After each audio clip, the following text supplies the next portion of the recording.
सीतामढ़ी मटिया कला सीतामढ़ी देना गे मम्मी पैसा रुपैया मेला देखैले जेबै गे।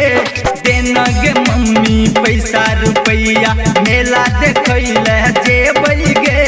गरम जिलेबी समोसा चाट, गरम जिलेबी समोसा चाट, बर्फी मिठाई खेबै गे।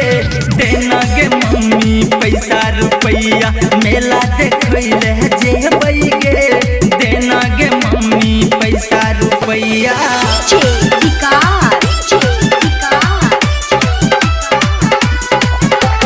मटिया कला सीतामढ़ी मटिया कला सीतामढ़ी।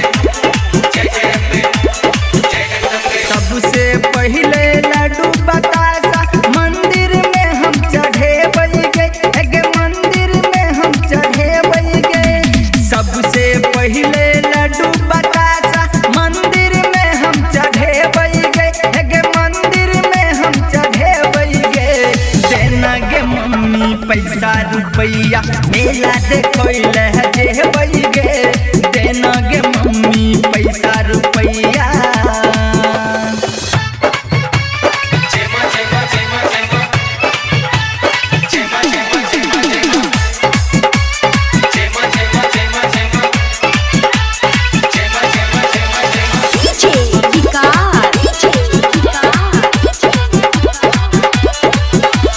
मटिया कला सीतामढ़ी मटिया कला सीतामढ़ी। घूमबै फिरबै झूला झूलबै बहुते सामान सब लेबै गे। गे बहुते सामान सब लेबै गे। घूमबै फिरबै झूला झूलबै बहुते सामान सब लेबै गे। गे बहुते सामान सब लेबै गे। देना गे मम्मी पैसा रुपैया मेला देखैले जेबै गे।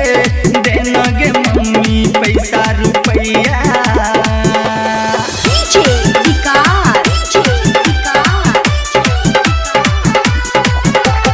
मटिया कला सीतामढ़ी मटिया कला सीतामढ़ी।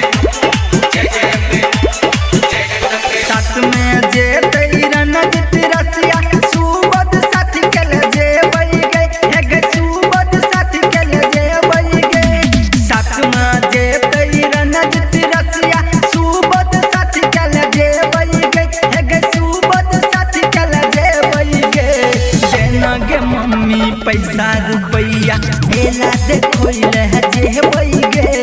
देना गे मम्मी पैसा रुपैया।